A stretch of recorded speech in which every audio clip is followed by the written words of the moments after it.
Christophe Castaner, bonjour. Bonjour. Tout d'abord, merci de nous avoir accueillis pour répondre à nos questions. Donc, nous sommes le journal Sorbonne, le journal présent sur les trois Sorbonnes, Paris 1, Paris 3 et Paris 4. Et nous, dans le cadre de la présidentielle 2017, nous faisons des interviews avec les candidats ou des membres rapprochés, porte-parole, assistants, etc. Donc, du coup, tout d'abord, en quelques mots, pourriez-vous vous présenter aux jeunes qui ne vous connaissent peut-être pas forcément et de manière plus générale aussi présenter le mouvement En Marche? Alors, me présenter, moi, je m'appelle Christophe Castaner, je suis maire d'une petite commune, une charmante sous-préfecture dans les Alpes de Haute-Provence qui s'appelle Forcalquier. Je suis député depuis 2012, c'est mon premier mandat qui se termine. Voilà, j'étais au Parti Socialiste pendant de longues années, j'étais militant, jeune socialiste. Je suis rentré au Parti Socialiste par et pour Michel Rocard. Ça a toujours été ma motivation dans mon militantisme et sa trace reste importante pour moi. D'ailleurs, je serai dans quelques jours en meeting à Conflans-Sainte-Honorine, la ville dont il était maire, et j'ai une certaine fierté à cela. Et si j'aborde ou si j'évoque Michel Rocard, c'est pour vous dire aussi une des raisons pour lesquelles je suis aujourd'hui engagé avec Emmanuel Macron, parce que je crois que, notamment dans la gauche et au Parti socialiste, il y a toujours eu la gauche qui gère et la gauche qui rêve. Et qu'au fond, on n'a jamais vraiment tranché ce qui nous oppose entre les promesses électorales que l'on peut faire à un moment donné, les enjeux d'appareil, de congrès, de courant, et ensuite, quand on est confronté à la réalité, un vrai problème de jugement, d'évaluation et de déception vis-à-vis des Français. Je pense qu'Emmanuel Macron, il incarne justement cette volonté de renouvellement, une façon différente de faire de la politique, une façon de sortir de la logique des cadres, des appareils, puis surtout la nécessité de casser ce système dans lequel la gauche et la droite, comme un jeu de tic-tac, se partageaient le pouvoir en France. Un coup d'alternance, c'était ton tour, un coup d'alternance, c'est mon tour, en oubliant un troisième homme ou une troisième femme, en l'espèce le Front National, qui ne cesse de progresser. Je suis élu en Provence-Alpes-Côte d'Azur et je sais la place du Front National qui, au second tour des régionales, a fait 45% et pour lequel, et pour empêcher l'élection de Marion Maréchal Le Pen, j'ai fait le choix du premier tour de retirer ma liste. Je conduisais la liste du Parti Socialiste et de la gauche en Provence-Alpes-Côte d'Azur. Je fais le choix de la retirer, de faire voter Christian Estrosi, qui était pourtant mon adversaire politique, pour empêcher le Front National, parce que c'est cette réalité-là et c'est ce combat-là qui m'a amené à rentrer au Parti Socialiste et qui fait qu'aujourd'hui, je reste un militant actif contre le Front National. Nous avons réalisé un micro-trottoir, donc une sorte de petit sondage auprès des jeunes, des étudiants, pour savoir ce qu'ils pensent du mouvement En Marche et également d'Emmanuel Macron. Donc voilà, nous allons vous le donner à visionner.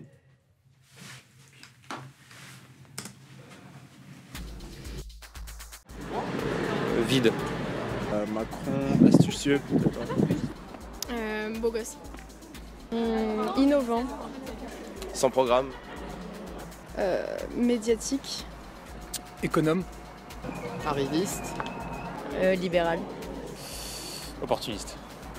Je dirais étoile montante. Le futur président.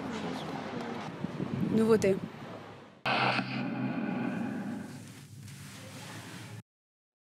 Ce sont des questions qui ont été posées tout simplement aux étudiants autour de la Sorbonne. Du coup, auriez-vous des réactions vis-à-vis de ce micro-trottoir ? Non, il y a des éléments positifs, des éléments négatifs, ça correspond à la société. Et heureusement que la jeunesse est partagée aussi pour Emmanuel Macron, face à Emmanuel Macron. Je vais rebondir sur un seul mot, qui est à mon avis une critique libérale. Je crois qu'aujourd'hui, il faut remettre du sens à la question de ce qu'est être libéral. Quand moi j'ai défendu par exemple le mariage pour tous en France, contre des conservatismes très violents, j'étais libéral. Et si c'est cela aussi le libéralisme, si c'est faire confiance à la jeunesse notamment et pas chercher à lui imposer un cadre ou un moule, c'est être libéral, moi je le suis. On a limité la question du libéralisme uniquement à la question économique dans les grandes écoles de pensée économique que vous connaissez au moins aussi bien que moi. Je pense qu'il faut revendiquer la liberté comme un élément de structuration et d'émancipation individuelle, mais aussi comme un projet qui doit être un projet collectif. Maintenant on va passer aux questions de fond. Et on va commencer par la politique. Première question, Emmanuel Macron définit son mouvement comme étant ni de droite ni de gauche, mais il y a de nombreuses personnalités politiques, notamment du PS, qui l'ont rejoint, vous l'avez vous-même rejoint. Est-ce qu'on peut parler d'une même politique, mais avec simplement une nouvelle tête ? Non.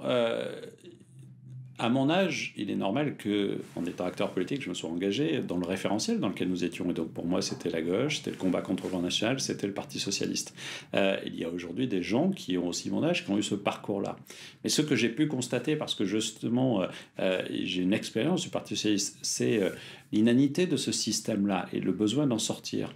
Donc il n'y a pas des gens neutres autour d'Emmanuel Macron. Il y a des gens avec des parcours différents. Il ne s'agit pas de dire la gauche c'est mal, la gauche c'est droite, la droite c'est mal, et tous ceux qui viendraient de ces partis-là ou de ces mouvements-là sont mauvais. Non, il s'agit de se dire on va prendre ce qu'il y a de mieux à gauche, et je ne parle pas des personnes, ce serait prétentieux, et ce qu'il y a de mieux à droite, et on va tenter de dépasser cela. Deuxième question. Emmanuel Macron se déclare comme un candidat hors système. Au vu de son parcours, il a eu un parcours classique, donc il est passé par Henri IV, il a fait Sciences Po Paris, il a fait l'ENA, il a été banquier à Rothschild. Certains doutent vraiment que ce soit un candidat hors système. Qu'est-ce que vous leur répondez ? Mais parce que pour ne pas être dans le système, il faudra louper ses études. Là, je m'adresse à des étudiants. Moi, je souhaite que vous soyez du coup dans le système. Parce que si c'est bénéficier des chances qu'offre la République, d'être quelqu'un qui, en province, peut, parce qu'il est bon élève, réussir un certain nombre de concours et faire ce qu'à l'époque, on considérait être les meilleures écoles, c'est être dans le système, je ne crois pas. Mais ne pas être dans le système, c'est justement avoir plusieurs vies. Emmanuel Macron, il a eu plusieurs vies. Vous savez quel est le cursus habituel aujourd'hui des femmes et des hommes politiques ? C'est d'avoir été attaché parlementaire d'un député, puis à un moment donné élu. Alors vous êtes maire. Puis parce que vous réussissez ou vous organisez votre propre système, vous devenez conseiller départemental ou conseiller régional. Et puis, la révélation suprême, vous finissez député. C'est ce vieux système-là qui est mort. Emmanuel Macron, il était dans le privé, il a été dans le public, il est retourné dans la banque. Et puis, dans une grande banque où on lui a dit « Mon pote, t'es le meilleur de ta génération ». Il a pourtant décidé d'aller gagner 15 fois moins en retournant dans le public. Et puis, il a pris ses risques. Il était ministre, il a démissionné. Il a pris ses risques, il aurait pu rentrer dans la logique du Parti Socialiste. Il a créé un nouveau mouvement politique pour faire venir des jeunes, des femmes, des hommes, de nouveaux visages à la politique. Et puis surtout, il pose une règle, celle de dire que pour de nouveaux usages politiques, il faut de nouveaux visages. Il en est un, il y en aura d'autres au moment des législatives. Du coup, maintenant, passons plus sur un volet économique.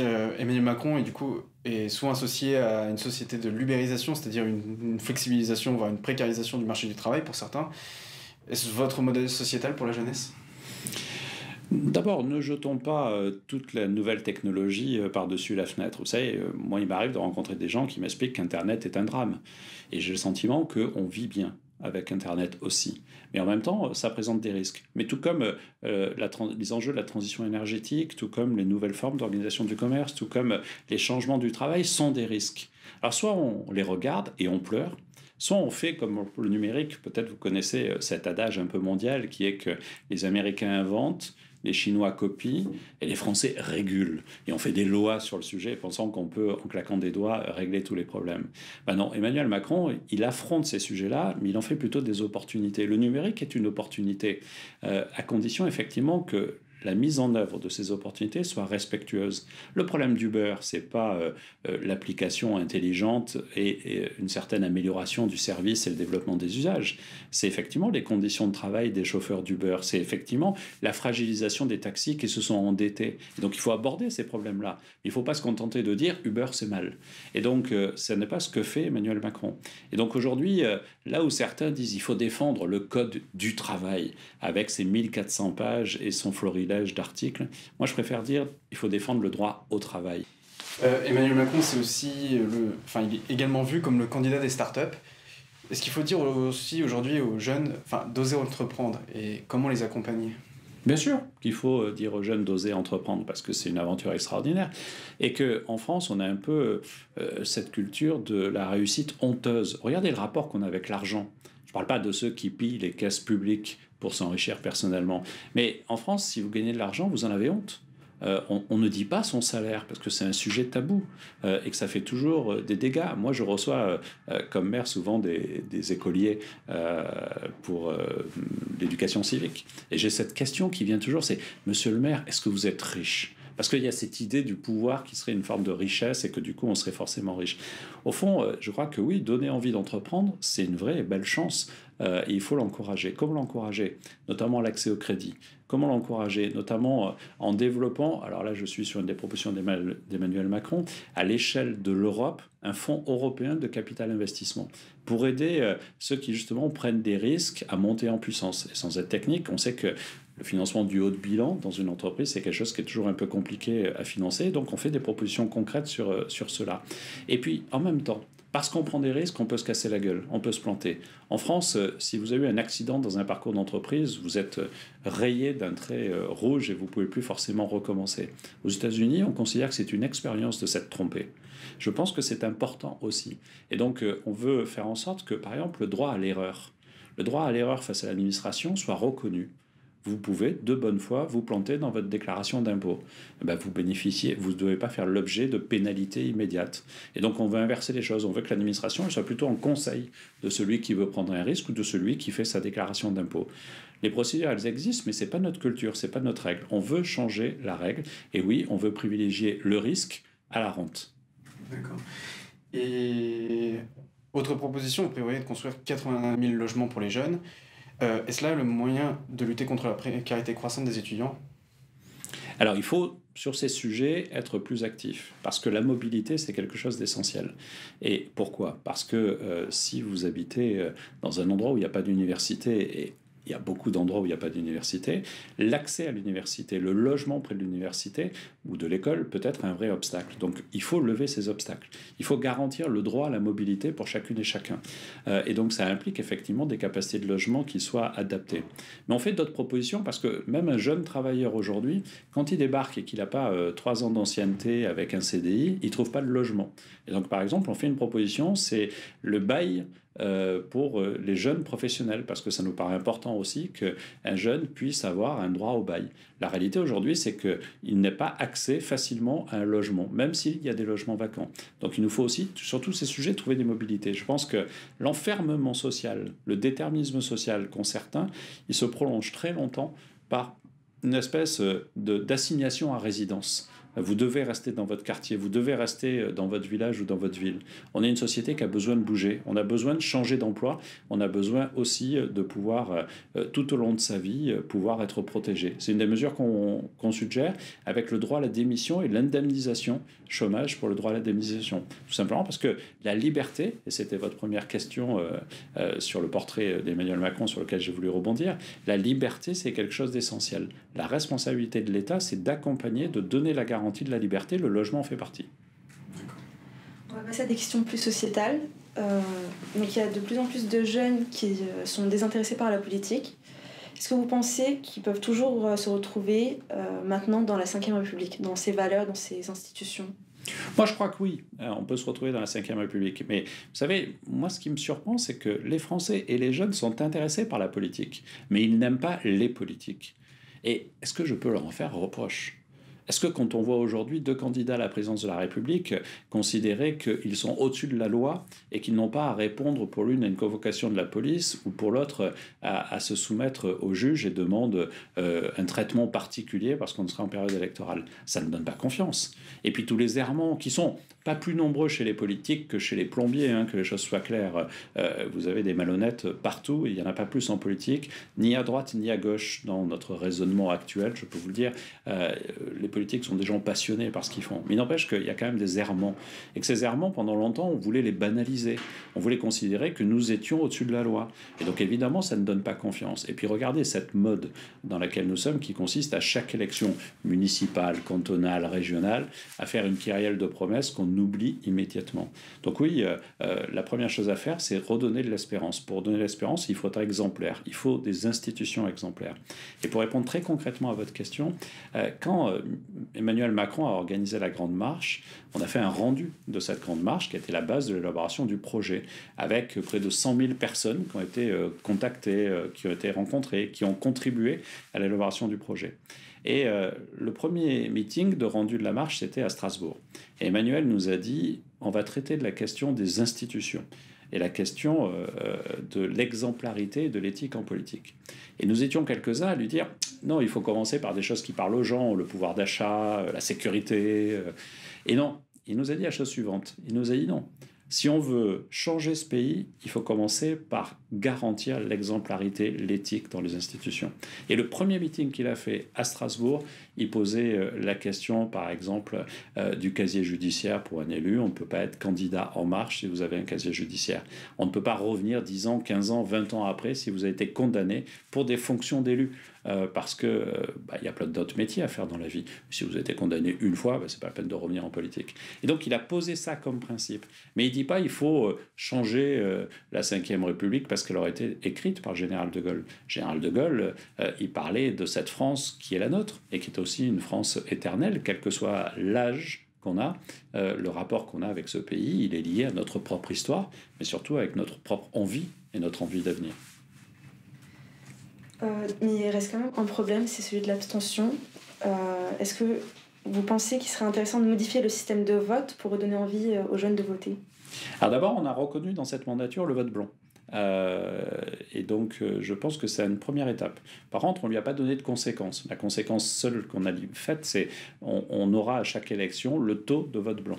Mais si vous avez 60% de gens qui vont voter blanc, il n'empêche que 40% vont s'exprimer et que celui qui aura fait la moitié des 40% va pouvoir gagner.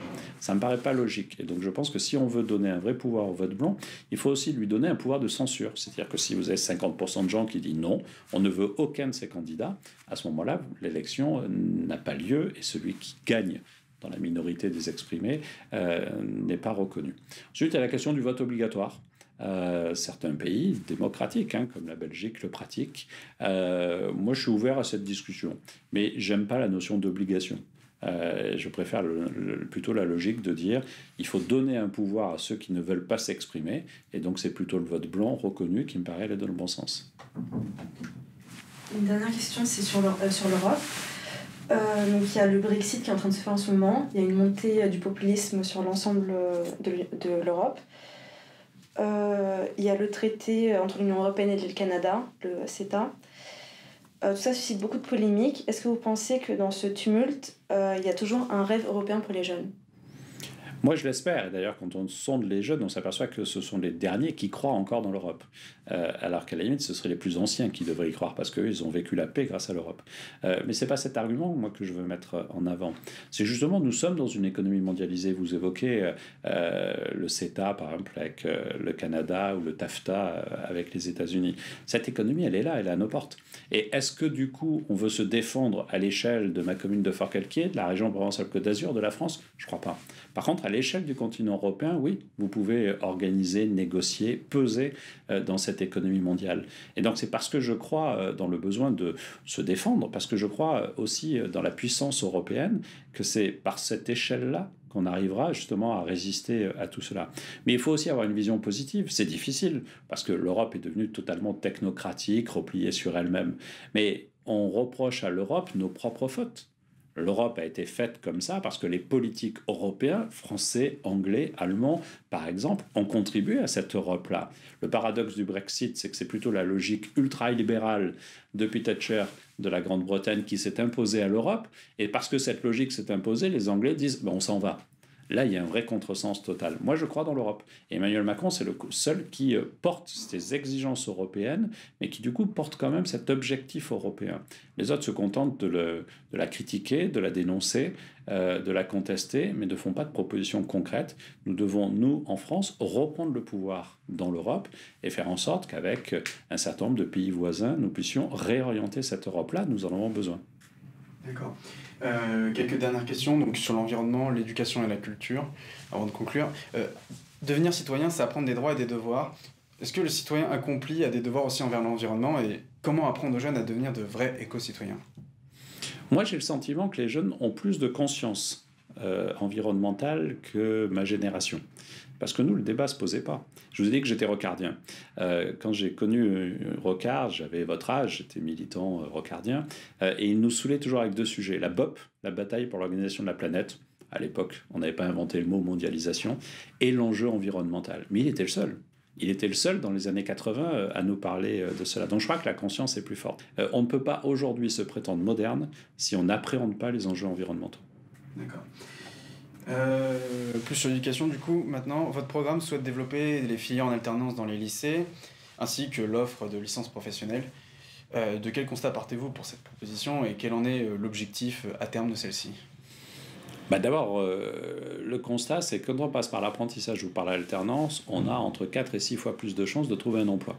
Donc quand même, l'objectif des études, c'est aussi l'épanouissement personnel, mais c'est aussi derrière de trouver un emploi. Donc ce système marche. Par contre, en France, on a un système relativement efficace et encore pas assez bien valorisé en termes d'image, c'est l'apprentissage, mais l'apprentissage plutôt en classe 5, c'est-à-dire en BEP, CAP, ça fonctionne. Par contre, l'alternance, notamment à l'université, c'est quelque chose qui est très très peu pratiqué. Et donc nous voulons le développer parce que c'est efficace. Et puis qu'il faut renforcer ce rapport entre l'économie et les apprentissages, parce que c'est aussi un enrichissement pour les apprentissages. Mais par contre, il ne faut pas lier, il ne faut pas faire subir à l'enseignement les orientations choisies par l'économie. Parce que je l'ai dit tout à l'heure, je le redis, le premier objectif, c'est l'émancipation individuelle. Derrière, ça doit aboutir vers un emploi. Mais je ne suis pas quelqu'un qui pense qu'il faut former de la chair à pâté pour les bouchers, parce que les bouchers ont besoin de chair à pâté. D'accord, et dernière question pour conclure. Pourquoi les jeunes doivent voter En Marche ? Je ne répondrai pas à cette question, parce que ce serait vous donner un prêt-à-penser. Je n'ai pas de formule toute faite pour dire « parce que vous êtes jeune, vous devez voter ». Mais je vais vous inviter à regarder qui incarne le renouvellement des pratiques, le renouvellement des usages et le renouvellement des visages. Aujourd'hui, c'est exclusivement Emmanuel Macron. Et donc, je crois que le renouvellement, c'est peut-être un moyen de promettre aux jeunes d'avoir un peu plus de place, un peu plus de représentativité dans la société française.